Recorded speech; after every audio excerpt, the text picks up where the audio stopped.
Haya, kama ilivyo ada, kama ilivyo kawaida, ladha ya kipekee kabisa, basi mambo ni mazuri zaidi. Sasa baada ya tukio la jana usiku, siku inayofuata ni siku nyingine tena kama kawaida, siku ya maigizo. Kwa leo alikuwa na scene nyingine kwenda kuifanya. Unajua mshikaji, Bwana Faruk hamna kitu ambacho kinamuuma kama kufanya kazi pamoja na ex wake, alafu bado ex wake alikuwa anampenda. Sasa leo wakati anajiandaa kwa ajili ya seti, jamaa kama kumfuata, akamwambia vipi Doro, unahitaji nikupatie kidogo? Kipande kidogo tunaweza kula. Ni chakula, breakfast. Aambia nashukuru. Biraz konuşalım. Tunaweza kuongea kidogo lakini tuzungumzie nini? Mazungumzo tu kidogo.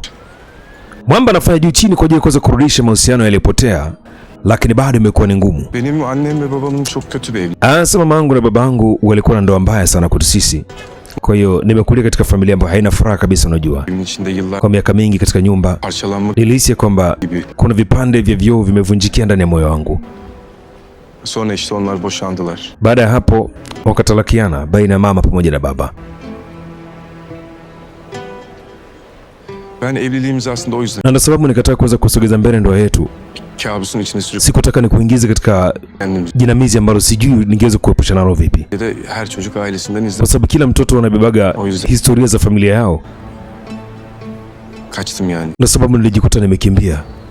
Özür dilerim. Lakini samani, Evliliği nilidhani kwamba pengine kila ndoa itakuja kuwa ndoa kama zile za wazazi wangu mimi, ndoa zenye vipigo, lakini kumbe ni makosa yangu. Sasa kwa nini ukuwahi kuniambia hapo kabla?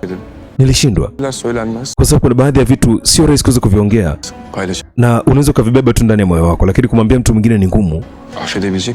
Naomba nisamehe tafadhali.